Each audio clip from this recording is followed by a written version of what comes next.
I'm here with Ed Mitzen today. He's got a great story of intersecting worlds of business and philanthropy and just taking a different approach to things. Ed, I know you're in Saratoga Springs, which we were chatting a minute ago, is just such a beautiful place in upstate New York, as you say, at the entryway to the Adirondacks, and it's a town that's embraced its horse racing heritage and good leadership there because so many towns in upstate New York have suffered, and Saratoga seems to have incredible energy and growth to it. Yeah, I think that's true. I mean, it typically was a tourism town, predominantly in the summertime, and then as you saw a lot of entrepreneurs and companies come into the region, Saratoga became a place where a lot of people wanted to live. So whether or not they're working in Albany or some of the surrounding areas, Saratoga's, it's just a beautiful spot. My wife and I live about 5 miles outside of town on a small animal farm. So we have the best of both worlds. You can have the worst day in the world. You come home and you feed the donkeys and everything's going to be okay. Ed, you must come from upstate New York originally because I know you went to Syracuse University. I did. Yeah. I grew up just outside of Albany in Albany County. My father worked at the local VA hospital. My mom worked at another hospital in the billing department. And grew up very modest means, but happy childhood. And then I went to Syracuse for undergrad, and I went to the University of Rochester for grad school. And tell us about your career after grad school. What did you get your graduate degree in? Yeah, so I was in marketing and entrepreneurship, and I went to the Simon School of Business, which was a wonderful program. I got more out of graduate school than I probably did out of undergrad. A lot of my classes were taught by sort of icons in the area. Danny Wegman taught a class. They had Tom Golisano came in. My advertising class was taught by the creative director who got fired when Michael Jackson's hair caught on fire. So after the Simon School, what happened? Yeah, so I was working for a couple of drug companies. I went to school at night, and then I ended up getting a job with Cardinal Health out in Columbus, Ohio. And I moved out to Ohio. I was in my late 20s. Married with two very young children, probably 20 months and 8 months.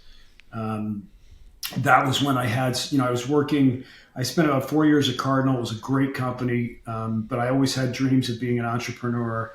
I had an idea for a marketing consulting company that I sort of noodled with. And there was one particular night where I came home from work. I had worked 60, 70 hours that week. I felt like I was a failure no matter where I was, right? If I was at work, I felt like I was a crappy father and husband and I should be home. And I know a lot of guys can relate to this and women too. And if I was home, I felt like, oh my gosh, how am I going to grow my career? I should be at work. I should be turning the lights on so they see me in the morning. How old were you then? I was 30.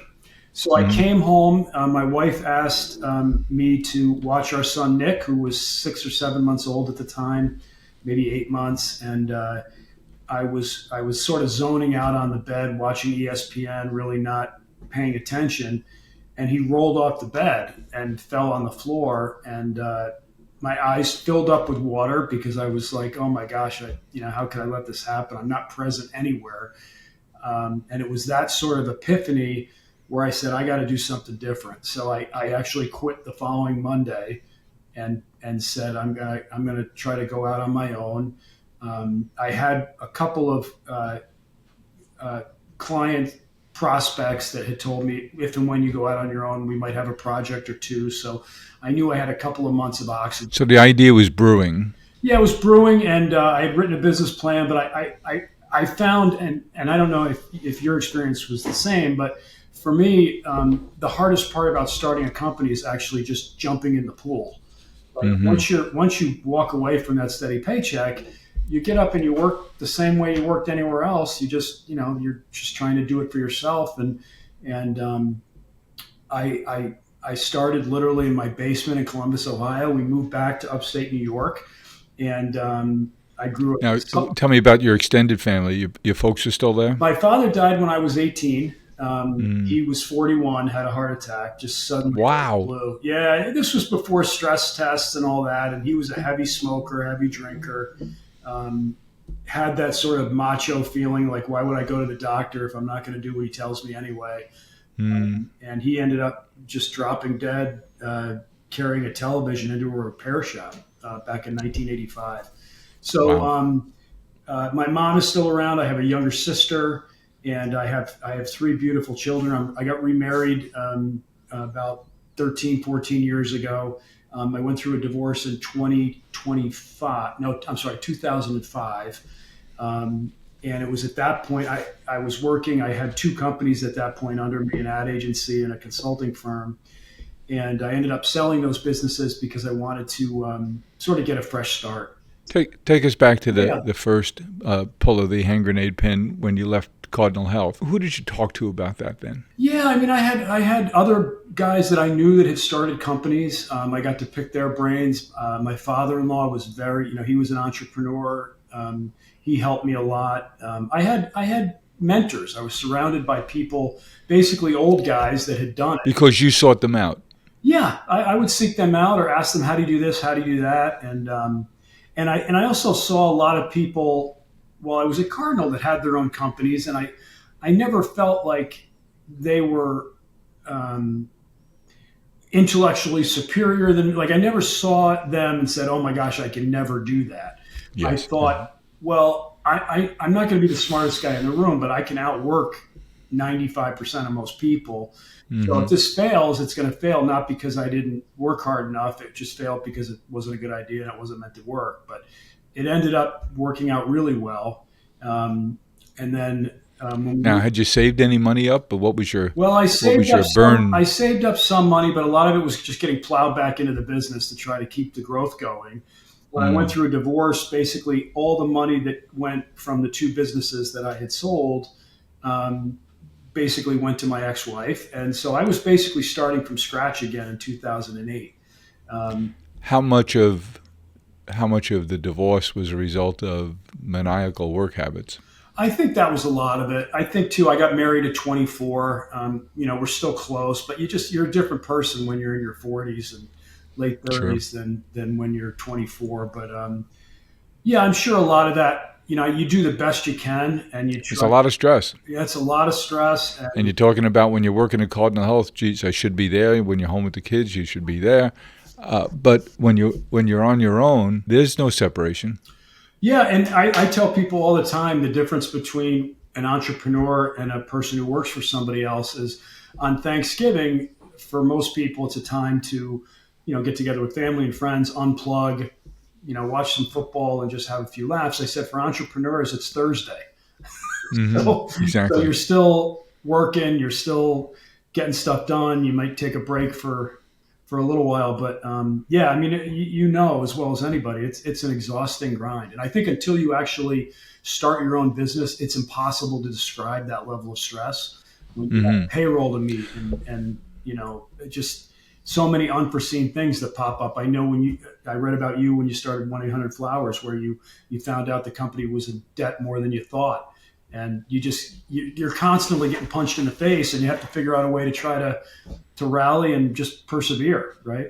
I think I'll steal that line from you about Thanksgiving. It's Thursday. It's Thursday. But Thursday for me was in the good days when we could get out of the shops.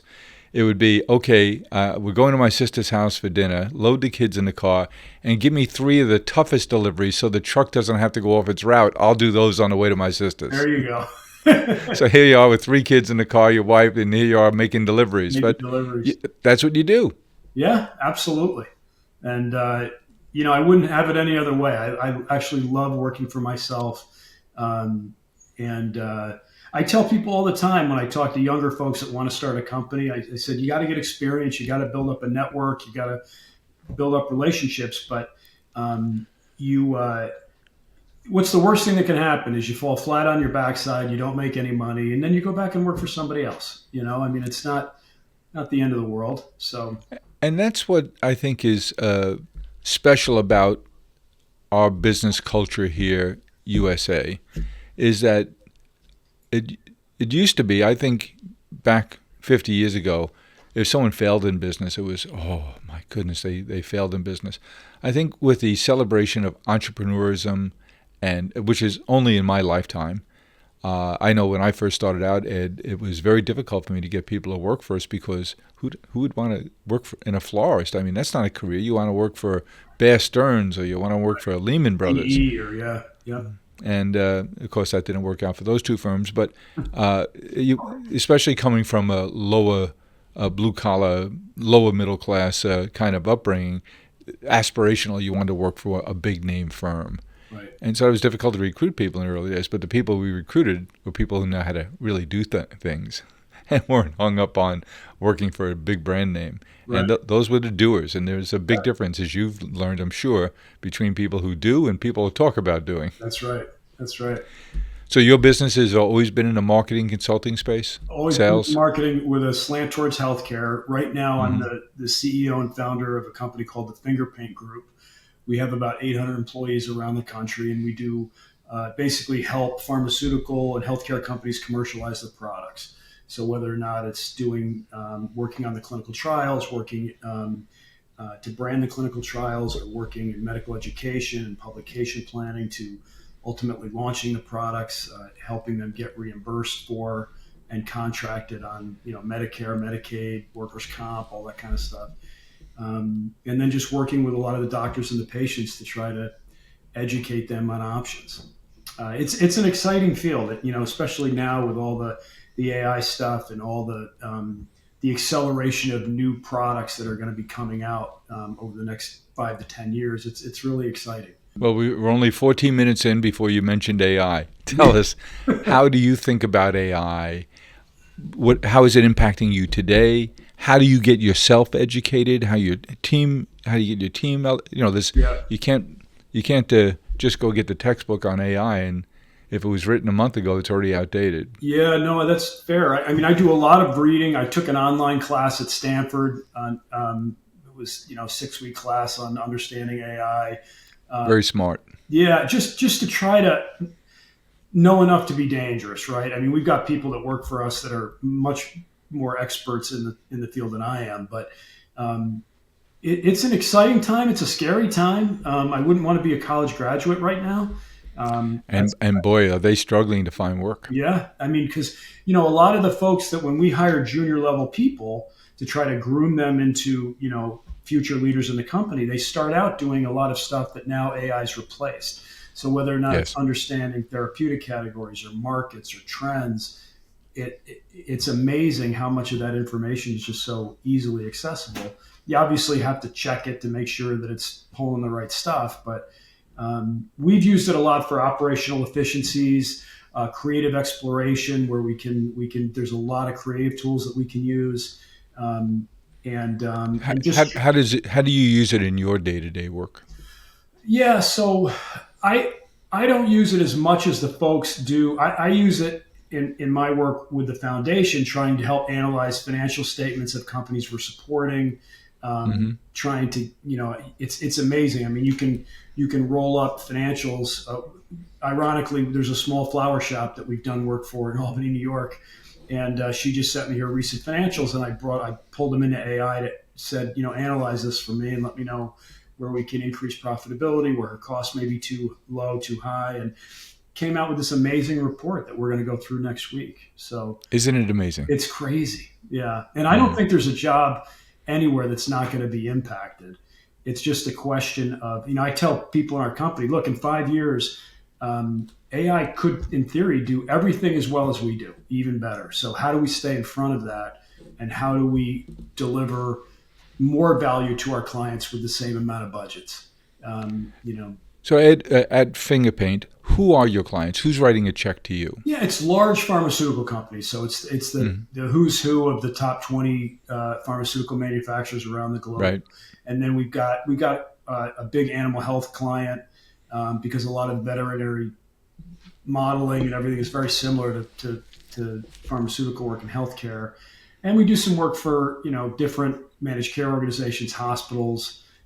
We do some pro bono work for nonprofits and things like that, but it's very heavily skewed towards the large pharmaceutical companies. I have a new friend up near you, Deer Hill Farm. They raise Wagyu beef. He started a few years ago. He's a tech guy here in New York City, and bought a couple of head of cattle and and his business is growing, and he's doing amazing. He's taking over farms all over the greater Syracuse area. That shows you what I know. I just assumed that they were all in Japan. So well, they do export them, and he bought a couple, I played a couple golf more. And now he's breeding herds. Years ago, probably 25 years ago. I played golf with a guy, and you're shaking hands and introducing yourself on the tee, and he describes himself as, I'm a butcher. And then I found out after we got done playing that he turns out he owns all the cattle ranches that provide Marriott beef worldwide. That's quite a butcher. Yeah, he's described. I thought that was awesome. He's like, I'm a butcher. So, it's amazing people you'll meet on the golf course. Oh, it's great. Yeah. And you have some nice golf courses up near you. We do, yeah. But, quite a few. But back to FingerPaint. AI, I have to wonder how it will impact clinical trials. Right. Clinical trials now, is it $100 million to get a molecule through to a new drug through clinical trials? It's several billion dollars, and the challenge is that to recruit patients that qualify for the study, that's a big bottleneck, and also the analysis of the data. There's an AI clinical trial conference coming up, I think in February or March in Philadelphia, and we're going to be attending it. But some of these companies are promoting the fact that they're shrinking clinical trial times from a year down to 6 weeks and things like that. And wow. I don't understand how they're doing it, but that offers great promise for efficiencies and discovery. And all the sequencing of all the genes, and I mean, it's put everything into hyperdrive. Treat your sweetheart this Valentine's to gourmet gifts from Harry and David. Dazzle them with premium wines, rich chocolates, dreamy desserts, and all the tasty goodies they love most. Another old buddy of mine acquired a company called Patients Like Me. I think he runs the venture and private equity arm of United Healthcare. Okay. And he acquired it because they already had self-identified people in the different clusters to make it easy for pharma companies to go find people with the right conditions who might be interested in participating in a clinical trial. Right. And then he had the visiting nurse teams who then could go and administer the drug and do the recce keeping. Yeah. I mean, it's a challenging field. I mean, sometimes the characteristics of who you will let in the trial are very narrow because they want to make sure that they can prove efficacy. So they don't want to have a really wide net. So if you're looking at oncology as an example, you want people in the trial that are not so far down this path that they can have some kind of response, but they can't be on other meds that'll preclude, which will preclude them from the study. And so it's a real challenge to try to find patients. I'm thinking there's a fellow in Westchester County who I'd probably like to introduce you to. I've had him on the podcast. His name is Dr. Jonathan Sackner-Bernstein. And he's in that process now. He's a cardiologist, but has devoted the last several years of his life to trying to find a cure or treatment for Parkinson's. Okay. And he found a patented drug, so he has an alternative use patent on it, that he thinks can stop dead in its tracks of Parkinson's. Wow. And I have a personal interest there with a brother that suffers from Parkinson's, and so I'm rooting for him. But I'm learning through him how complicated it is to bring a drug to the market and test. He's about to begin human clinical trials in 26 in Australia. Yeah, and it's interesting. When I got into this space maybe 30 years ago, a lot of the products that were being commercialized at the time were relatively easy stuff, right? Allergies, asthma, pain, cholesterol, high blood pressure. You can really go on WebMD and understand the market in about 2 hours if you do some reading. Now what you're seeing is much like your friend's product, all of these disease categories that we haven't yet cracked the code, Alzheimer's, dementia, CTE, Parkinson's, all of these types of really challenging, complex, rare, rare resistant forms of cancer. Um, it's really exciting because you want to work on products like that, HIV vaccines and things like that that are just now starting to come out. My wife lost her father to Alzheimer's, and she's a big donor to the Alzheimer's Association. And every year we go to the walk, and we feel like we're getting a little bit closer, you know. All right, let's go down that path on a personal level for you, Ed, and ask, with all that you've learned about healthcare, being around the industry, what's your personal regimen? My personal regimen? Yeah. How do you take care of your health? So I work out a couple of times a week. I try to eat healthy. I go on. I'm 58 years old, so I've run marathons, but those days are gone. I just try to live a relatively active lifestyle. Living on a farm, taking the dogs for a 3-4 mile walk with my wife. As I've gotten older, I'm drinking less than I used to, which I find has been helpful. Yep. Yeah, I mean, I don't know about you, but when the stress of work, I would always unwind with a couple of bourbons after work, and I've kind of eased up on that a little bit, which has made me feel much better as well. But you're conscious of keeping moving. Trying to, yeah. I mean, I hear that for people in their late 50s and early 60s, that walking is one of the best exercises you can do. Absolutely. And, I love to play basketball. Both mentally and physically, right? Yeah, and you're out in nature. One thing that I have gotten pretty good at is not being addicted to my phone. I charge my phone down the hallway from the bedroom, so I can't look at it in the middle of the night. Yep. I have the text messaging on silent, so it doesn't interrupt me. When I want to check it, I can check it. I'm not really on much. I'm on a few social media pages, but that's predominantly through our foundation that's run by someone else. So I think that's been really good for me as well. I see how many other people are just, their screen time is just ridiculous. So let's turn to the work you do with the foundation. How did this come about? When did this lightning bolt hit you? Yeah, so in 2020, we went through a process, and I ended up selling about 75% of the company, FingerPaint, to a private equity firm. Mm-hmm. The goal was basically not necessarily to take chips off the table, but I wanted to scale the business, and I had my ability to borrow at the bank. I had pretty much tapped that out, so I needed to get some investor money in. There were other companies I wanted to acquire and add services. Especially because it sounds like your company is asset light. Yes, that's right. It's a people based talent. 83% of my costs are people related. Yep. So. And a lot of people at 800 people. Yeah, it's a lot of mouths to feed. I don't look at the salary line, otherwise I get nervous. So we sold a big chunk of the company, and quite honestly, my wife is from upstate New York also. We found ourselves with financial blessings we never imagined. And never in a million years did we think that we would be in the position that we were at. So the day we got the wire, we got Chinese takeout, we bought a bottle of champagne, and we sat down and said, okay, what do we do now? And we decided that we wanted to, we took care of we paid down our mortgages, paid down kids' student loans. And then basically, we got a nice second home, and we're like, okay, we're good. Like, I don't need a place in Deer Valley or the south of France that I'm going to visit for, 1 week a year. So we said, look, we've been incredibly blessed. Let's use our business skills to try to help people that have been left behind. So we started the Business for Good Foundation in 2020, end of 2020.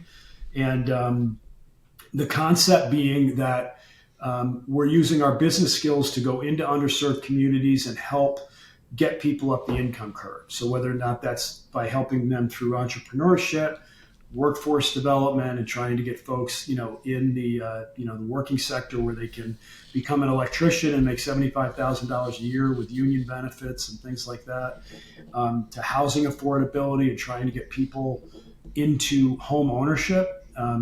We piloted this program in upstate New York around the Albany area because, candidly, the Albany area it's been in rough shape for a long, long time. It's got twice the national poverty average. It's got the second worst disparity of home ownership between white people and black people than anywhere in the country, only behind Minneapolis. Wow. And it's the state capital. So you would think that it should be a thriving, big little city. With all that government activity and spending there. Yeah, and there's a great hospital system. There's about 80,000 college students up here, whether or not it's Siena or RPI or Union College or SUNY Albany or Skidmore in Saratoga. But yet the downtown area has been really left behind. COVID crushed it. Not that it needed any help, but COVID really did a number on it. So we've been trying to pilot this program. We put about $30 million of our own money into the area to try to test different things and to try to create almost an ecosystem down there where we can raise everybody up through business. And we intentionally didn't ask other people for funding because we wanted to prove it out. And before we could go to somebody and say, hey, can you give us, a donation? Because we have this project that we want to do. We wanted to show them that we believe in this and have concrete data points to show that it's working. What's the foundation called? Business for Good Foundation, or BFG.org. My wife and I co-founded it. We weren't going to be satisfied just writing checks.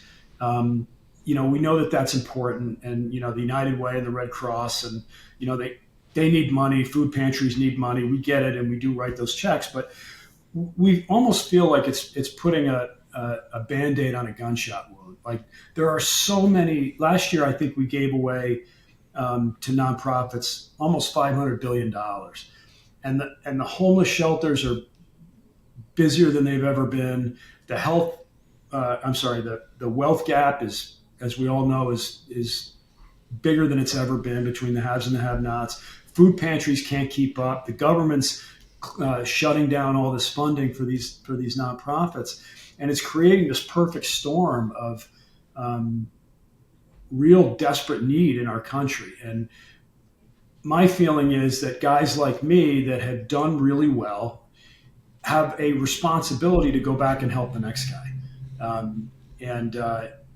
It's been some of the most rewarding work I've ever done. It's a lot of work. It's easier to just write a check. But just going into these communities, building up some credibility with them, becoming a better listener to find out what their needs are. And we've got countless examples of some of the work that we've done that have really changed people's lives. We try to tell people we can't save everybody's life, but we can save someone's, right? So let's just try to keep going at it. And looking at it through a business lens as opposed to a nonprofit lens. How can we put these pieces together? How can we connect certain people with mentorship or capital, or if they need marketing or legal support or accounting support? One of my favorite stories is we worked with a flower shop in downtown Albany, a Jamaican woman, a single mom, put 4 kids through college. She was a nurse at Albany Med for 30 years, started a flower shop, and we've been able to help her grow that, built her a new e-commerce website, bought her, we air conditioned her van so she could provide flowers in the summer without them wilting in the back of her van. But the biggest thing we did was basically just a phone call. I called the guy who runs Albany Medical Center Hospital because he's a friend of mine and we've sat on various boards together. And I said, who does your flower shop business or flower business for events and stuff? And he said, I don't know, we farm it out. And I said, well, I just met a woman who was a nurse for you for 30 years. It's 2 miles from your hospital. Can you get her in there? And he's like, sure. So he got her in, and now she's getting all that business. And it was just a phone call. It was just making these connections, Kick off the year with wellness goals you'll actually enjoy, like eating more seafood and cooking at home. You'll love the fresh caught flavor and effortless ease of our recipe kits, entrees, and time-saving dinners. You started to talk about the need a minute ago, Ed, and I was thinking, I think it was over this past weekend, Secretary of the Treasury Bessent was on something I was watching, and I didn't know who he was before he was nominated for Secretary of Treasury, but I've become a fan, and he articulated that in the U.S. today, the top 1% of the population owns 88%, top 10%. 10% of the U.S. population owns 88% of all the equities in this country. Right. The other 40% owns the other 12%, and the bottom 50% owns debt. Right. There's an imbalance there, and I worry but I think you're so much of a lesson and a laboratory for the rest of us to look at, because clearly government programs might keep people fed, but they're not doing anything to fix the underlying problem. Right.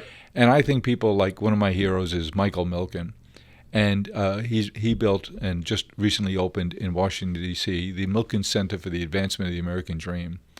And I was down there just before July 4th to visit with them and see their soft opening. And he had a wonderful film about the American dream, and featured several different people in it, and some of those people featured were in the crowd that evening. And it was all, the simple things, a family unit. Sometimes it was a disability, sometimes it was a health issue, all different kinds of things. But the family worked together to overcome that, because the goal was to be a positive member of the community, to provide for yours, and to provide education and opportunity for the next generation, that they can go off and do the same for their family. And it sounds Pollyannish, I'm sure, but I think the whole idea of the American dream is still intact. And I think sometimes our quest to make things better for everybody else sometimes makes the problem worse. And I think the things that you're doing by helping a business here or helping someone get into their first home are the things that really make a difference. One thing I was opposed to, I'm changing my mind on, I wonder how you feel about it, but being there with all those students in the Albany County area, this whole loan program. So I was with some students yesterday, all graduated recently, have $100, $200, sometimes $300,000 worth of debt, and no job prospects right now. Right. Because everyone's concerned with AI coming. Are we going to be hiring these people and not have the right work for them? So there's been a reluctance to hire the entry-level people. And I just think that the student debt problem is bigger than it should be. I think it helped fuel some crazy things that went on in campuses. I think it fueled a whole entitlement class of professors who hate the system and are living off it. Right. So there's a whole mishmash there. Yeah. I wonder what your concerns are. Yeah, and with the work that you're doing at the foundation, are you coming upon things that you say, hey, if a bunch of us could replicate this, it would make a difference nationally, just not the enormous difference you're making there in upstate New York? Yeah, I mean, so getting back to I agree with you completely on the college affordability issue. I'm a recipient of Pell Grants and TAP loans and all that. I would not have been able to go to college if I didn't get that.